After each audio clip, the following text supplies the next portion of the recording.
Olá, queridos amigos da Barra, do Rio de Janeiro.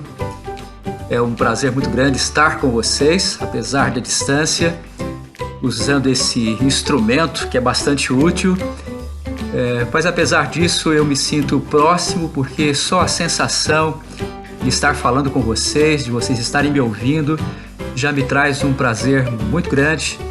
Lembrar dos bons momentos que passamos juntos. Eu tenho amigos queridos aí e é realmente uma alegria poder participar com vocês deste momento de início do sábado, refletindo sobre algumas coisas que possam nos ajudar a viver melhor, a edificarmos a nossa existência, sermos mais úteis, pessoas melhores.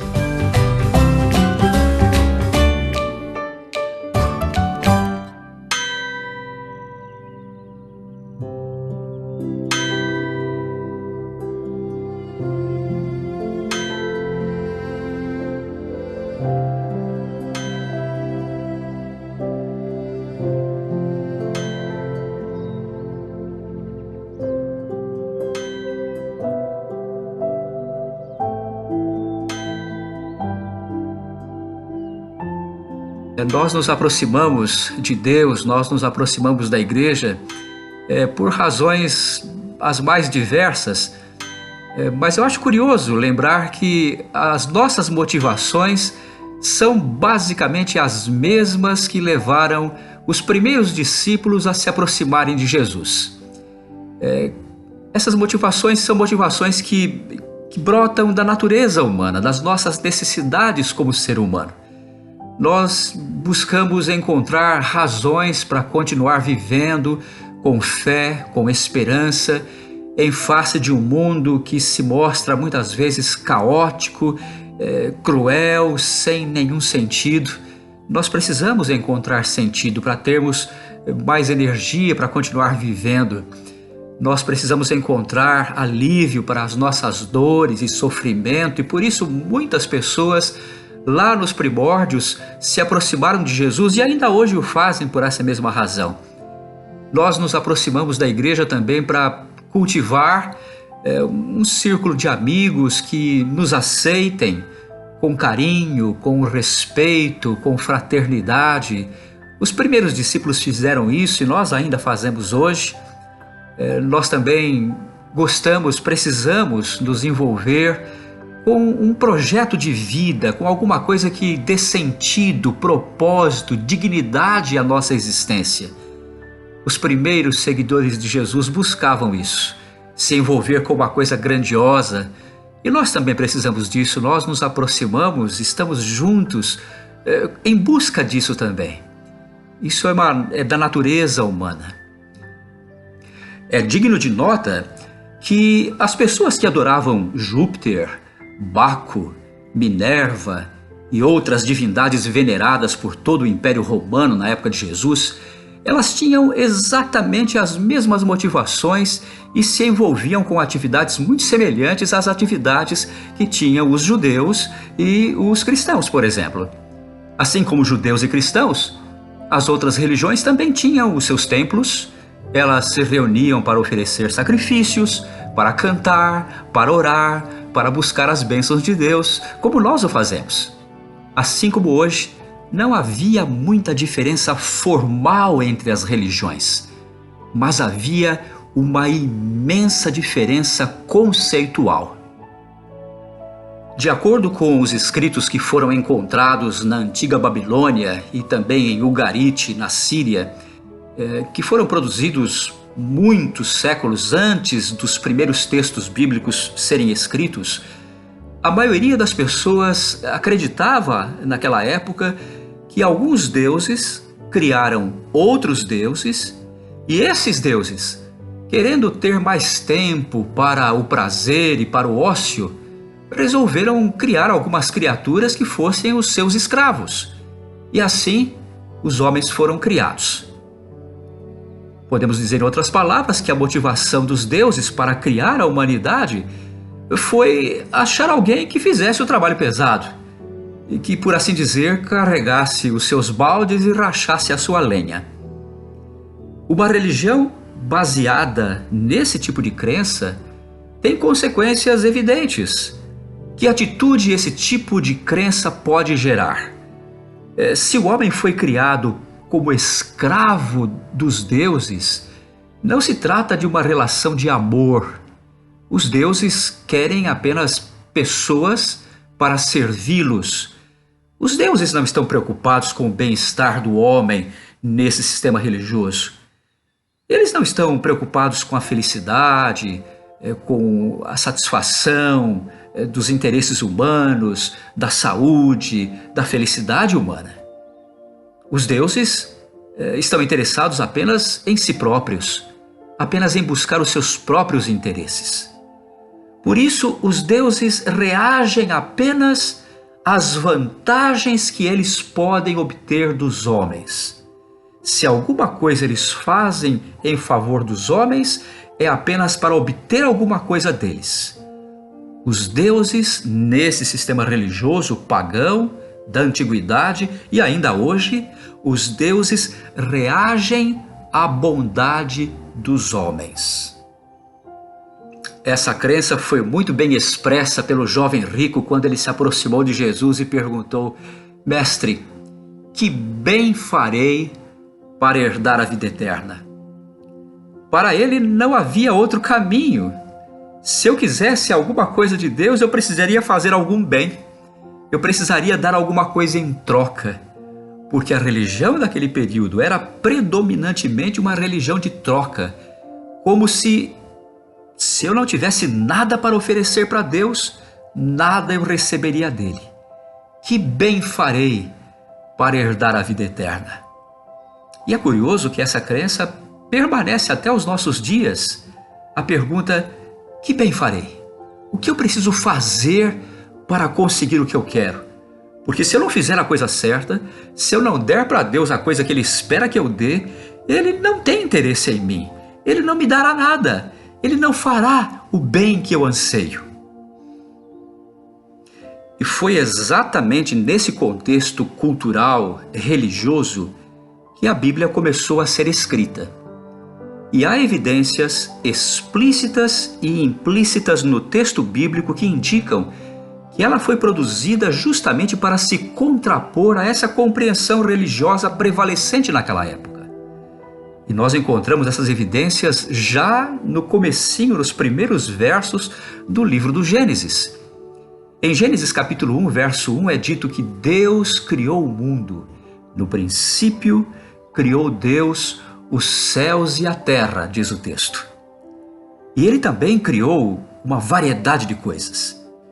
É dito que Ele criou a luz, que Ele criou o dia e a noite, que Ele criou plantas e flores perfumadas, coloridas, um ambiente bonito.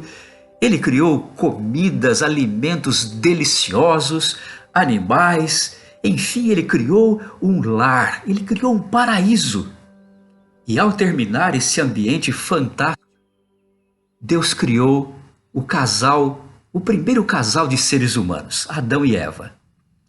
O livro de Gênesis diz: criou Deus o homem à sua imagem e semelhança. Na história da criação do Gênesis, diferentemente da história da criação da Babilônia, os deuses não criaram um escravo. Deus criou um filho, uma filha, para conviver com ele. E conversava com eles na viração do dia, diz o Gênesis. Deus os visitava nesse lar maravilhoso, confortável, lindo, aconchegante. O livro do Gênesis faz questão de frisar, no capítulo 2, verso 15, que o Senhor Deus colocou o homem no jardim do Éden. Contudo, as religiões pagãs sempre foram mais populares do que a religião bíblica. O paganismo sempre foi muito atrativo e é atrativo ainda hoje, inclusive as formas cristãs de paganismo, porque ele ilude as pessoas com a crença de que é possível controlar os acontecimentos, de que é possível controlar o próprio Deus e levá-lo a fazer aquilo que ele não faria espontaneamente em nosso favor. Por isso que essas formas de religião lá na antiguidade e ainda hoje, são formas focadas nos rituais, nas fórmulas, nos jejuns, nos sacrifícios, nas ofertas, nas dádivas que podemos fazer para Deus. Por quê?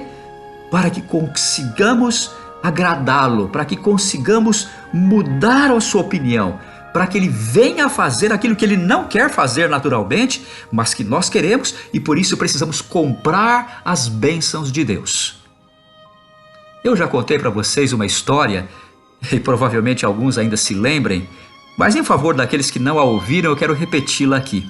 Eu acho muito interessante essa história porque ela ilustra bem esse tipo de religião. Eu estava uma vez lá na Andrews, sentado numa sala de espera, esperando para ser atendido, e à minha frente havia uma máquina de refrigerantes, chocolates e salgadinhos, uma máquina que eu nunca tinha visto antes.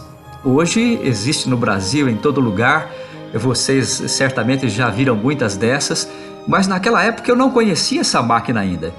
E ela estava ali na minha frente, eu estava observando, achei bastante curiosa, porque as pessoas chegavam ali, colocavam uma moeda, escolhiam o que elas queriam, apertavam o botão correspondente e a coisa que elas queriam caía embaixo num compartimento, numa bandeja, e as pessoas pegavam o que elas desejavam e iam embora satisfeitas.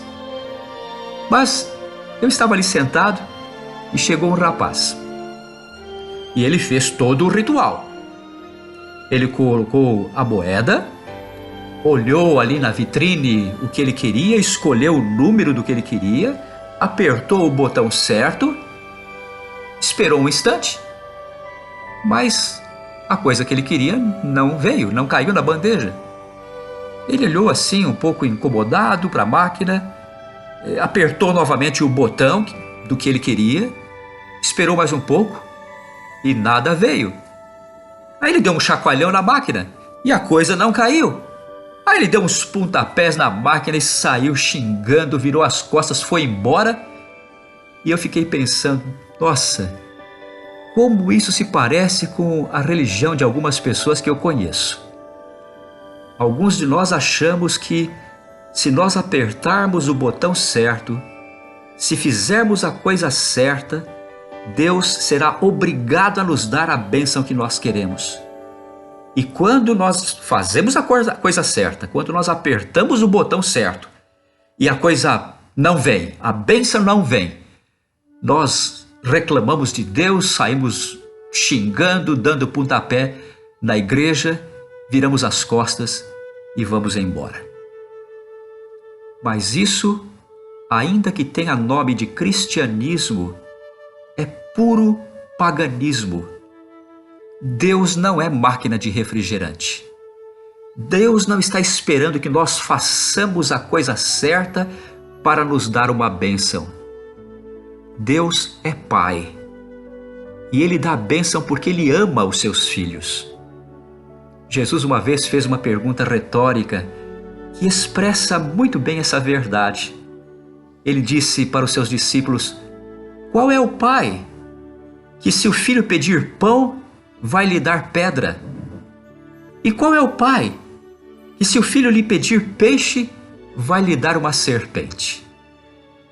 Deus é Pai e Ele está ansioso por dar coisas boas aos seus filhos, independentemente do que os filhos fazem para Ele. Essa é a mensagem fantástica da Bíblia. Por isso precisamos ser muito cuidadosos com religiões do tipo abracadabra, ou do tipo são longuinhos, se você me der o que eu quero eu dou 3 pulinhos, ou do tipo traga o dízimo porque Deus vai te dar então prosperidade. A Bíblia não ensina isso. A Bíblia ensina que Deus dá primeiro. Lá no livro do Gênesis novamente, nós encontramos a história do primeiro grande problema, da primeira grande necessidade do ser humano. O homem havia pecado. Ele, Adão, e ela, Eva, haviam se afastado de Deus. E se sentiam, por isso, nus, se sentiam envergonhados e se esconderam coseram folhas de parreira para si, para esconder a sua nudez, a sua vergonha, mas aquilo não resolveu o problema. Eles ainda estavam se sentindo muito mal, estavam com um problema nas mãos e não sabiam resolver. E Deus se aproximou deles e coseu para eles roupa feita com pele de animal. Foi o primeiro sacrifício. Quem é que ofereceu o primeiro sacrifício? De onde veio aquelas peles que serviram de roupa para Adão e Eva? O primeiro sacrifício não foi oferecido por Adão e Eva, não foi oferecido pelo homem. O primeiro sacrifício foi oferecido por Deus para resolver o problema do homem. A mesma história, num formato diferente, acontece por ocasião do sacrifício, a história do sacrifício de Isaque. Abraão vinha de Ur dos Caldeus, aquele exato lugar onde se cria que os deuses precisavam ser comprados, que as bênçãos não vinham de graça, que Deus não ama os seres humanos, que os seres humanos são meros escravos. Abraão foi criado nesse contexto. Ele veio desse ambiente e certamente precisava aprender que Deus não é assim. E essa era a oportunidade para romper com essas crenças rançosas e antigas que Abraão ainda cultivava. Deus disse a Abraão: você quer realmente ser um servo fiel? Muito bem, então me sacrifique o que você tem de melhor. Porque a crença naquela época era assim: se eu quero uma bênção pequena, eu ofereço para Deus um sacrifício pequeno. Mas se eu quero uma bênção maior, eu preciso de uma oferta também grande. E se eu quero a maior de todas as bênçãos, se é algo muito difícil de ser obtido, eu tenho que oferecer o que eu tenho de melhor. E aquelas religiões da Babilônia e de vários países ao redor praticavam inclusive o sacrifício de crianças, dos seus próprios filhos. E Deus, sabendo que Abraão ainda não tinha entendido muito bem o sentido da relação que ele queria ter com ele, Deus disse: Abraão, se você quer realmente ser o meu filho, o meu discípulo, o meu representante no mundo, eu te chamei para isso. Mas você precisa aprender uma lição. Então faça o seguinte: me sacrifique o seu próprio filho. E Abraão prontamente, seguindo a tradição da época, não teve dúvida. Ele pegou o seu filho para agradar a Deus e levou-o para o sacrifício. E quando ele estava pronto para imolar o seu próprio filho Isaque, Deus disse: Abraão, basta. Não é isso que eu quero. E ali, ao lado, amarrado nos arbustos, no meio do deserto, apareceu um cordeiro, um animal. E Abraão sacrificou aquele animal no lugar do seu filho. Quem é que ofereceu esse sacrifício? De onde veio esse cordeiro? Abraão saiu de casa apenas com a lenha, o fogo e o seu filho Isaque. Ele não levou mais nada. De onde veio o cordeiro? Foi Deus que o proveu. Foi o sacrifício oferecido pelo próprio Deus. É Deus quem oferece o sacrifício para resolver o problema do homem. Não somos nós que precisamos oferecer sacrifícios para que Deus nos ame e se agrade de nós. Depois de passarem 3 anos ao lado de Jesus, depois de presenciarem o seu sacrifício de amor em favor da humanidade, depois de testemunharem sua ressurreição e promessas de vida eterna, só então é que os discípulos entenderam o sentido, o propósito da verdadeira religião. A verdadeira religião é baseada no fato de que Deus nos ama, de que Ele quer o nosso bem, de que Ele está tomando todas as providências para que sejamos felizes, de que algumas coisas ainda não podem ser feitas, mas no seu devido tempo serão. e ainda que experimentemos a morte, Deus nos tem reservado a vida eterna. E por isso que mais tarde, com muita clareza, convicção e fé, os seus discípulos, os discípulos de Jesus, escreveram palavras que ainda hoje nos confortam, nos animam e devem ser para nós guias constantes. Deus amou o mundo de tal maneira que Deus deu o seu Filho unigênito, para que todo aquele que nele crê não pereça, mas tenha a vida eterna.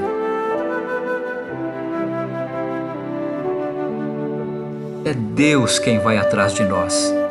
É Deus quem nos dá as suas maiores bênçãos. É Deus quem sacrifica o seu próprio Filho, não nós. Nós não temos nada para dar a Deus.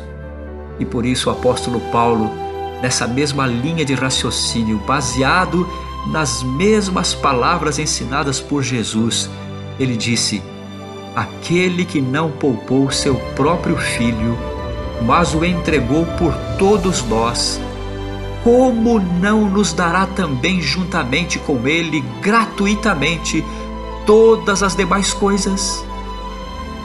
Como Deus vai negar para nós coisas pequenas, se Ele já nos deu a mais preciosa de todas, a vida do seu próprio Filho? E mais tarde, em uma de suas cartas, o apóstolo João escreveu: nós o amamos. Mas sabem por quê? Porque Ele nos amou primeiro. Para mim tem servido de grande alento e inspiração ponderar as seguintes palavras do apóstolo Paulo: quem fará alguma acusação contra os escolhidos de Deus? É Deus quem os justifica. Quem os condenará? Foi Cristo que morreu, e mais que isso, Ele ressuscitou e está à direita de Deus intercedendo por nós. Quem nos separará do amor de Cristo? Será tribulação? Ou angústia? Ou perseguição? Talvez a fome, a nudez, perigo, espada?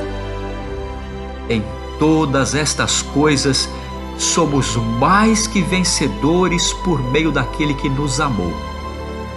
Pois estou convencido de que nem a morte nem a vida, nem os anjos nem os demônios, nem o presente nem o futuro, nem quaisquer poderes, nem altura, nem profundidade, nem qualquer outra coisa na criação será capaz de nos separar do amor de Deus que está em Cristo Jesus, o nosso Senhor.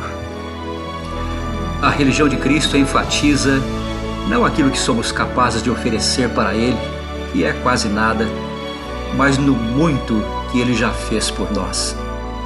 E essa certeza do amor de Deus, do seu interesse em nossa felicidade presente e eterna, só pode produzir paz no coração, confiança, serenidade, mesmo nos momentos mais difíceis.